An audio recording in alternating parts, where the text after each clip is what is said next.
हाँ बोलो, तुम ही बताओ कैसे होगा। tan थीटा अगर 3/4 है तुमको फाइंड करना है tan 2 theta plus sec 2 theta. बोलते फॉर्मूला लगाया था बस, तो tan थीटा tan 2 थीटा के साथ रिलेट हो जाएगा by the formula 2 tan theta upon 1 minus tan square theta, और sec 2 थीटा जो होता है cos 2 थीटा का उल्टा होता है, तो 1 upon cos 2 theta, cos 2 theta का 1 plus tan square theta upon 1 minus tan square theta. अब तुमको कुछ नहीं करना है, tan थीटा का वैल्यू यहाँ पे तुमको दिया हुआ है, बस उसको पुट कर दो। ऊपर में आ जाएगा 2 into 3/4 और नीचे आ जाएगा 1 माइनस 9/16। वहाँ पे आ गया 1 प्लस 9/16, नीचे आ गया 1 माइनस 9/16। इस पूरे को सॉल्व करते हुए जाओगे तो कुछ देर के बाद तुमको आंसर दिखेगा 7, that is there in B option.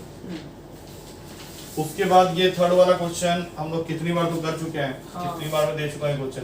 हमारे पास में एक 80 मीटर हाई टावर है, इसके ऊपर में तुम एक झंडा लगा दिया, सपोज भारत का ही लगा दिया। टावर का हाइट दिया हुआ है तुमको 80 मीटर, ठीक है, और तुमको एक पॉइंट से देखना है इसके 100 metre our, 100 metre from the foot of the tower. तुम क्या देख रहा है, इसके टॉप को देख रहा है, फ्लैगस्टाफ ऑन द टॉप, ये पूरा टॉप को देख रहा है। तो टॉप को जो देख रहा है, तो यहाँ पे जो एंगल बन रहा है वो tan थीटा 1/9 कर दो उसको सीधा, tan थीटा 1/9, ठीक है, और ये वाला एंगल तुम्हारा अल्फा है, इसको अल्फा ले लो। ठीक है। अब सीधा यहाँ से निकालो, tan अल्फा का जो वैल्यू होगा that will be 80 upon 100, that is 4/5। और ये पूरा एंगल जब लोगे, क्योंकि हम लोग को झंडा का हाइट निकालना है तो इसको मुझे h लेफ्ट करना पड़ेगा, ये पूरा जब लोगे तो ये बन जाएगा tan theta plus alpha is equals to h plus 80 upon में 100। अब इसमें फॉर्मूला लगाओ, tan theta plus tan alpha upon में 1 minus tan theta into tan alpha is equals to h plus 80 upon 100। मेरे ख्याल से हम लोग के पास सारे वैल्यूज हैं। tan थीटा की वैल्यू है 1/9 और 4/5। बस इसको सॉल्व करते हुए जाना है। नीचे में 1 माइनस 4/20 हो गया, h प्लस 80/100 सॉल्व करते हुए जाओ, आंसर आ जाएगा तुम्हारा। इसका आंसर हम लोगों ने निकाला है 20 मीटर, इसका आंसर आएगा 20 मीटर। मैं अलग-अलग वैल्यू निकाल रहा हूं। नहीं, नेक्स्ट क्वेश्चन, क्वेश्चन नंबर 4। किया है मैंने, ये तो कर लिया हो गया, हाँ, क्योंकि इसमें जो साइड्स दिया हुआ है तुम लोग को, उसके अकॉर्डिंग C पे 90 डिग्री बनेगा, A पे कुछ भी रख लो, B पे कुछ भी रख लो। एंगल A के ऑपोजिट वाला side small a, angle B के ऑपोजिट वाला side small b, angle C के ऑपोजिट वाला साइड स्मॉल c। A का वैल्यू तुमको दे रखा है 5 यूनिट, B का वैल्यू दे रखा है 12 यूनिट, C का वैल्यू दे रखा है 13 यूनिट। तुमको फाइंड करना है sin 2b। sin 2b का फॉर्मूला होता है 2 sin b into cos b। अब तुम यहाँ पे देख लो, तुम्हारा sin b क्या होगा इस ट्रायंगल से, बताओ। sin b 12/13 और cos b कितना हो जाएगा 5/13। तो नीचे तो 169 हो गया, बाकी ऊपर मल्टीप्लाई कर लो, मेरे ख्याल से 120 आ रहा होगा। 120 अपॉन में 169, ये तुम्हारा अवेलेबल है बी ऑप्शन में। सही। उसके बाद आता है नेक्स्ट क्वेश्चन 5। क्वेश्चन नंबर 5 में तुमको ये वैल्यू निकालना है, तुमने छोड़ दिया क्वेश्चन को। tan हाँ 2 sin इनवर्स 5/13 इसका फॉर्मूला होता है। 2 sin इनवर्स x का फॉर्मूला होता है। नहीं, पहले मैंने ऐसे कर लिया था sin इनवर्स को 10 में, तो वो 5/12 होगा। अच्छा, वो ऐसे करके लो, ठीक है, वैसे कर लो। मतलब 2 tan इनवर्स लिख के इसको चेंज कर लो 5/12। अब ये कैसे हुआ होगा, क्योंकि ये ट्रायंगल बन गया, थीटा यहाँ पे हो गया, ये 5 है, ये 13 है, तो ये 12 है। अब 2 tan इनवर्स x का फॉर्मूला लग सकता है यहाँ पे। 2 tan इनवर्स x का कौन सा formula, tan inverse 2x। 2x मतलब 2 into 5/12 अपॉन में 1 माइनस 25/144। अब काटो इसको, और यहाँ से एक और उड़ गया 5/6, ये 144 ऊपर चले जाएगा और ये नीचे छोड़ देगा 119। 6 इसको काटेगा 24 में, आंसर आ गया 120/119 है ऑप्शन में कहीं पे, वो तुम्हारा है डी ऑप्शन। चलो और कैसे करना है? अच्छा 2 sin inverse x tan inverse 2x upon 1 plus x square करके भी कर सकते हैं, ठीक है, लेकिन वो भी ठीक है। 6th question, 1 omega omega square cube root of unity, कई बार आया हुआ तुम्हारे पेपर में question. 2 minus omega square, 2 minus omega 10, 2 minus omega 11।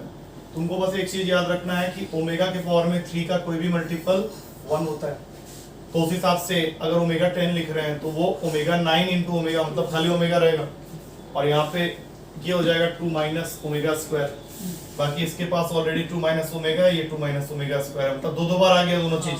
तो हम लोग क्या करेंगे, सीधा लिखेंगे 2 minus omega into 2 minus omega square और इस पूरे का होल स्क्वायर। अब खोल लो, 4 minus 2 omega square minus 2 omega plus omega cube पूरे का होल स्क्वायर। ओमेगा क्यूब का वैल्यू होता है 1, 4 प्लस 1 हो गया 5, इसमें से माइनस 2 कॉमन ले लो, अंदर बचेगा ओमेगा स्क्वायर प्लस ओमेगा और फिर इस पूरे के ऊपर में होल स्क्वायर है। ओमेगा स्क्वायर प्लस ओमेगा कितना होता है, -1, तो कितना हो गया 5 प्लस 2 पूरे का होल स्क्वायर। आंसर कितना हो गया 49 अपना ऑप्शन ए में।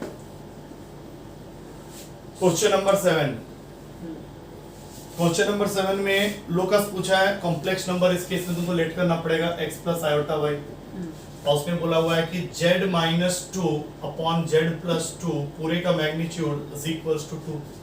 इसमें तुम वैल्यू डाल दो तो ये हो जाएगा x minus 2 plus iota y, यहाँ पे x plus 2 plus iota y, दोनों का इंडिविजुअल मॉडुलस लेंगे इज इक्वल्स टू 2। मॉडुलस का फॉर्मूला लगाओ, x माइनस 2 का whole square plus y square पूरे का अंडर रूट क्रॉस मल्टीप्लाई करके x प्लस 2 का whole square plus y square पूरे का अंडर रूट। अब ज्यादा से ज्यादा क्या होगा, तुम स्क्वायरिंग मार देगा, स्क्वायरिंग मारेगा तो रूट भाग जाएगा, रूट भाग जाएगा तो बचेगा खाली ये, उधर में 4 हो जाएगा और इसका रूट भाग जाएगा, x प्लस 2 का whole square plus y square. लेकिन अब यहाँ पे एक चीज है, 4 आ गया बीच में बैठ के, इसको तुम खोलेगा भी तो x स्क्वायर और y स्क्वायर को ऐड नहीं कर पाएगा। x स्क्वायर y स्क्वायर अगर दोनों रह गया तो फिर ये अल्टीमेटली सर्कल का इक्वेशन बनेगा लास्ट स्टेप में। ये बन गया तुम्हारा, इसको खोल लो, 4x square plus 2 into 2 4x 16x हो गया, प्लस 2 2 4 16 प्लस 4y। तो सबको अगर हम लोग एक तरफ ले जाएं तो ये फाइनली यहाँ पे 0 बच जाता है, उधर जाके बन जाएगा 3x square plus 3y square plus 20x और कौन है 16 माइनस 4 12 प्लस 12 और कुछ है क्या, और एक माइनस 4 नहीं हो गया हो तो चलो इक्वल्स टू 0। किस चीज का इक्वेशन है ये, सर्कल का इक्वेशन। यही तुमको पूछा था और तो कुछ नहीं बोला है करने के लिए।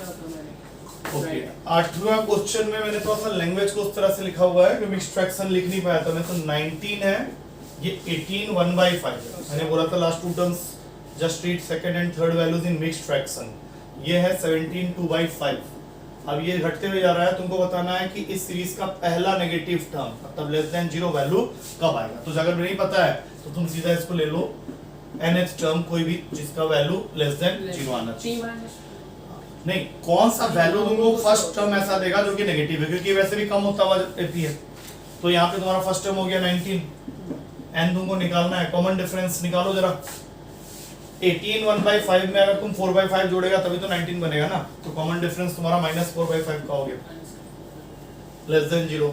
सॉल्व कैसे करना है, अब एलसीएम ले सकते हो, 95 -4n plus 4 less than 0, 99 less than 4n या 4n ग्रेटर देन 99।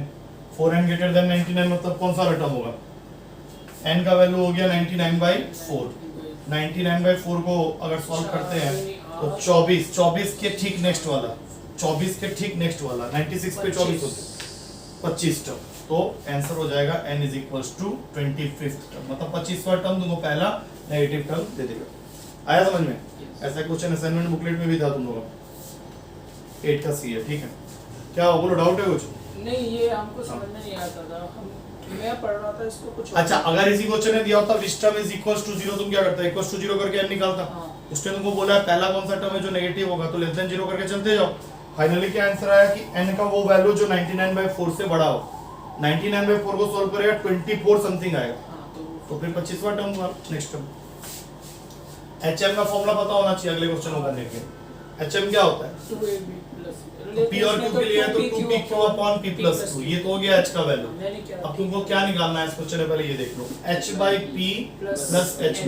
तो ऐसा करो, h कॉमन ले लो, अंदर में आ जाएगा 1/p प्लस 1/q। अब ये कुछ नहीं, इसका वैल्यू सीधा रख दो, 2pq upon p plus q। उसका एलसीएम लेके स्टार्ट सॉल्व करोगे तो ये आ जाएगा p plus q upon pq। अब देखो सारा चीज तो कैंसिल ही हो गया, ये इससे गया, ये इससे गया, बचा क्या 2। 2 कौन सा ऑप्शन में है तुम्हारा, पहले ही ऑप्शन में मैंने इसका क्रॉस मल्टीप्लाई 2 का ऊपर नीचे बढ़ा तो उसका वो h हो गया, वहां पर s से h करके 2। ठीक है। कोई क्वेश्चन नंबर 10, हाँ, ये भी किया था मैंने गलत ये है। देखो ये थोड़ा सा मतलब लेंथी टाइप का है, अभी बता देते हैं क्या है। 1 अपॉन में x plus a plus 1 upon में x is equals to 1 upon में k plus a plus 1 upon में k। इसने क्या बोल दिया है कि it has two roots which are equal in magnitude but opposite in sign. Shortcut में बताया था ऐसा कब Equal to पॉसिबल है zero। जब b इक्वल्स टू 0। हाँ। लेकिन अभी तुम्हारे पास b दिख ही नहीं रहा है, तुमको पहले इसको थोड़ा सॉल्व करके बनाना पड़ेगा क्वाड्रेटिक इक्वेशन के फॉर्म में, तभी तुमको मिलेगा। तो ये देखो स्टार्ट करो, x upon x plus a, यहाँ पे आ गया x स्क्वायर प्लस ax, उधर बन गया k प्लस k, नीचे आ गया k स्क्वायर प्लस ak। तुमको बाकी सब बात सोचना नहीं है, खाली x वाला कोफिशिएंट को ढूंढना है। तो यहाँ पे आ गया 2x प्लस a अपॉन में x स्क्वायर प्लस ax, उधर बन गया 2k प्लस a अपॉन में k स्क्वायर प्लस ak। अब करो क्रॉस मल्टीप्लिकेशन, ये बन गया 2k x square plus 2k ax plus ak square plus a square x, और बाकी जो टर्म राइट हैंड साइड में अभी दिखेगा तुमको, तो उसमें क्या क्या आ रहा है 2k स्क्वायर x मल्टीप्लाई करना है प्लस 2kx, तो उसके बाद आ गया तुम्हारा ak square plus a square के। तो तुमको करना क्या है, इसमें जितने भी x वाले टर्म है कुछ तो कट भी रहा होगा, देखो ध्यान से 2kx कैंसिल हो रहा है, 2kx कैंसिल हो रही है, यहाँ से उड़ा दो इसको, ये तो गायब ही हो गया तुम्हारा। तो x वाले जितने कोफिशिएंट है खींच लो एक सब, जैसे एक a स्क्वायर है यहाँ पे और उधर 2k स्क्वायर है, इसको छोड़ के तो x वाला टर्म ही नहीं है, तो a स्क्वायर x वहां से आ गया माइनस 2k स्क्वायर x। बाकी जो भी है हम लोगों से कोई लेना देना नहीं है, हम लोगों को ये पता है कि जो b वाला पार्ट होता है, जैसे क्वाड्रेटिक इक्वेशन में ax square plus bx plus c equals to 0, roots are equal in magnitude but opposite in sign के लिए b का 0 होना जरूरी है। इसका मतलब है कि हमारा ये वाला जो पार्ट है इसको हम लोग को 0 के इक्वल करना है, और यहाँ से हम लोग को निकालना है किसका वैल्यू, a का वैल्यू। a का वैल्यू क्या आ जाएगा नेक्स्ट स्टेप में, अगर यहाँ से निकालेंगे तो a आ जाएगा तुम्हारा प्लस माइनस √2 जो कि तुम्हारा आंसर नंबर सी में होगा। और एक वैल्यू आई थी -2 की, मतलब मल्टीप्लिकेशन प्लस माइनस √2 के सीधा, तो वो बात को याद रखना है कि नहीं, रूट्स वो सब तो याद था, मैं यहाँ पे गलती हो गई। ये खोलते समय क्रॉस मल्टीप्लाई करते समय हो सकता है कुछ गड़बड़ हो गया हो। हाँ, ये किया मैंने, ठीक है।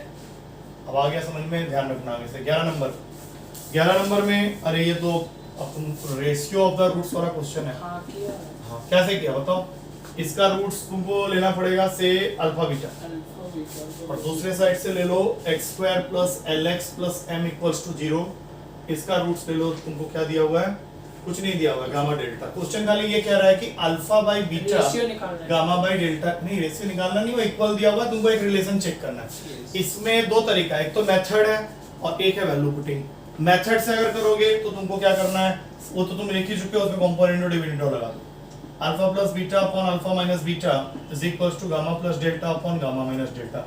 इस इक्वेशन से बताओ अल्फा प्लस बीटा का वैल्यू क्या, माइनस p, और इसके लिए अपने पास फॉर्मूला होता है अल्फा माइनस बीटा का फॉर्मूला ऊपर लिख दे रहा हूँ, होल अंडर रूट में अल्फा प्लस बीटा का whole square minus 4 alpha beta, तो ये हो जाएगा p square minus 4q root के नीचे में। आ रहा है समझ में। सेम उसी तरीके से उधर हो जाएगा माइनस l, और ये हो जाएगा अंडर रूट का l स्क्वायर माइनस 4m। अब तुमको क्या करना है, एक तो माइनस उड़ाओ, पहले स्क्वायरिंग मार दो, जैसे स्क्वायरिंग मारेगा तो क्या निकल के आएगा, देखो p स्क्वायर अपॉन में p square minus 4q is equals to l square upon में l स्क्वायर माइनस 4m। हमारा cross multiplication p square l square, p square l square minus 4m p square l p square l square minus 4q l square आ गया। अब p square l square वाला term उड़ा दो, minus से minus उड़ा दो, 4 से 4 उड़ा दो, मेरे ख्याल से आंसर दिख गया होगा, mp square is equals to ql square. ये किसी ना किसी ऑप्शन में है।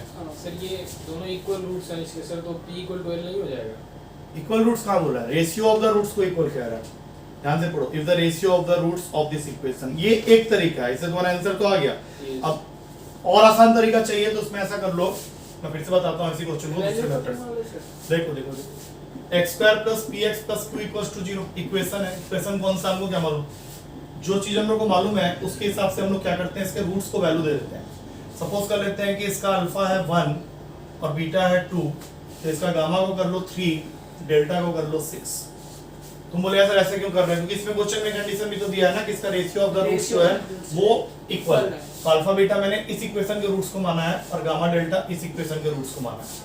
तो अब हम लोग जब क्वेश्चन को स्टार्ट करेंगे तो क्वेश्चन क्या कह रहा है, माइनस पी इसका इक्वेशन बना लो पहले, x square minus 3x plus 2 is equal to 0, और इधर से आ जाएगा x square minus 9x plus 18 equal to 0। अब इसमें तुमको क्या करना है, चार चीजें निकालनी है, p q l m। बोलो p क्या है, -3 q क्या है, 2 l क्या है, -9 m क्या है, 18।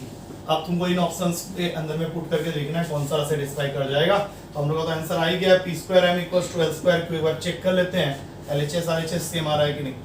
डालो LHS, 9 into 18, 9 into 18 करेगा 162 आ जाएगा। नहीं उतना टाइम, थोड़ा सा बच जाएगा टाइम, क्योंकि जिसको कंपोनेंट और डिविडेंड नहीं मालूम है वो बन जाएगा। अब करो l स्क्वायर क्यू, 81 into 2 162 आ रहा है दोनों साइड में। नहीं वो पहले वाला मेथड से जो है वो हाँ वही 12 नंबर तो एकदम से टच एंड गो वाला क्वेश्चन है। हाँ। इसमें तुमको दिया हुआ है log जिसने भी पढ़ा है वही क्वेश्चन कर सकते हो। log x के बेस में 3, log x स्क्वायर के बेस में 9, log x क्यूब के बेस में 27, और इन सब का सम इक्वल कर दिया है 3 के साथ।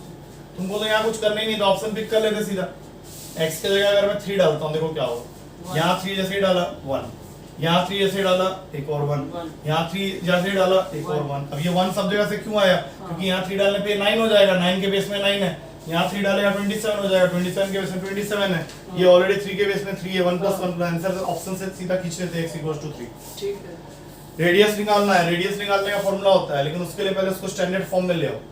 16x² + 16y² + 24x + 32y + 9 = 0। मैंने ब्रैकेट खोल दिया है, x² + y², उसके बाद डिवाइड मार दो, ये बन जाएगा 3/2x 2y + 9/60। अब बताओ रेडियस निकालने का फॉर्मूला क्या होता है, होल अंडर रूट में g² + f² - c। रेडियस में आप देखो ये वाला पार्ट जो होता है 3/4 का स्क्वायर कर लो, 9/16 + 4 प्लस आधा करोगे ना, 1 आएगा, फिर minus -9/16 1 मारो उड़ा सही है मेरा। 1 आएगा answer. Radius is 1, D option. 14 नहीं होगा। 14 क्या डिस्टेंस, अरे इतनी बार तो करवा चुका हूं। a/e होता ना ये। अब तुम लोग बताओ ना मुझे, डिस्टेंस बिटवीन फोकस होता है, दो फॉर्मूला है 2c या फिर 2a, दोनों का वैल्यू दिया हुआ है 8, और डिस्टेंस बिटवीन डायरेक्ट्रिक्स होता है 2a/e, ये तुमको दिया हुआ है 18।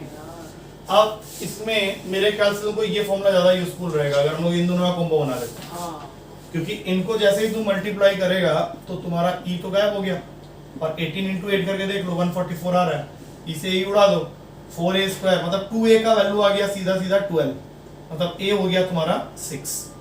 इक्वेशन ऑफ एलिप्स लिखने के लिए दो चीजों की जरूरत होती है, a² की और b² की। तो a² तुमको मिल गया 36। अब 2c जहां पे 8 लिखे हुए हो वहां पे c का वैल्यू आ गया 4। अब b निकालने के लिए क्या करो, c का फॉर्मूला होता है अंडर रूट का a² + a माइनस से हाँ। -b²। तो c कितना है 4 है, तो 16 हो जाएगा, a² 36 minus b², I think b² का वैल्यू आ गया 20। अब b² का वैल्यू 20 आ गया, तो यहाँ पे लिख दो x² / 16 + y² / 20 = 1 है ऑप्शन में। मेरा 2a/e लगाया है मैंने बस। पहला डी ऑप्शन है, x² / 36 + 1। अब देख लो 15 नंबर हो गया स्ट्रेट लाइन ट्रायंगल का क्वेश्चन। इसमें वो अलग थ्योरम लगेगा, इंटरनल बाइसेक्टर थ्योरम मेरे ख्याल से। ABC ट्रायंगल है, AD बाइसेक्टर है एंगल A का। बाइसेक्टर का काम क्या होता है, वो डिवाइड कर देता है AB/AC, हाँ वो तो होता ही है, और ये वाला रेशियो होता है BD/DC।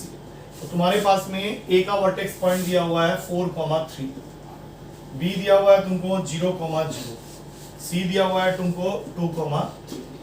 तो अगर मुझे AD की इक्वेशन बनानी है तो मेरे पास D पॉइंट होना चाहिए, और उसी के लिए मैंने ये थ्योरम लिख दिया।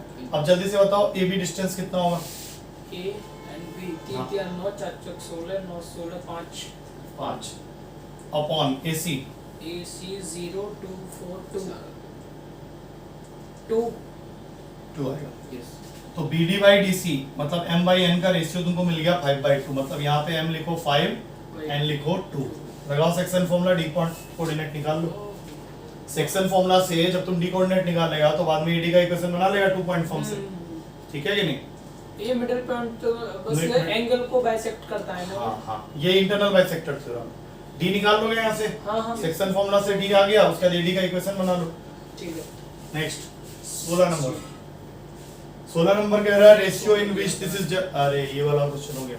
ये रहा तुम्हारा प्लेन, ये हो गया तुम्हारा line segment joining the end points of this. Point क्या क्या है, -2 4 -6, और इधर दूसरा पॉइंट है 3 -5 एंड 8। और प्लेन का इक्वेशन अपने पास क्या दिया हुआ है, 3x + 4y - 5z is -1 equals to 0। Shortcut लगा लो, रेशियो ही तो पूछ रहा है। ये वाला फॉर्मूला होता है m/n is equals to minus का ax1 + by1 + cz1 minus d upon में ax2 + by2 + cz2 -2। अब ये दोनों पॉइंट हो गया, करना उठा के पुट करना, करें जरा एक बार देखते हैं। माइनस यहाँ बाहर बैठ गया, 3 × -2 ये x1 y1 z1 है, -6 + 16 30 + 30 और वो -1 -1 जो है उसको डाल दो, -1 को +1 मत करो। अब नीचे डालो, मतलब d की वैल्यू नहीं पुट।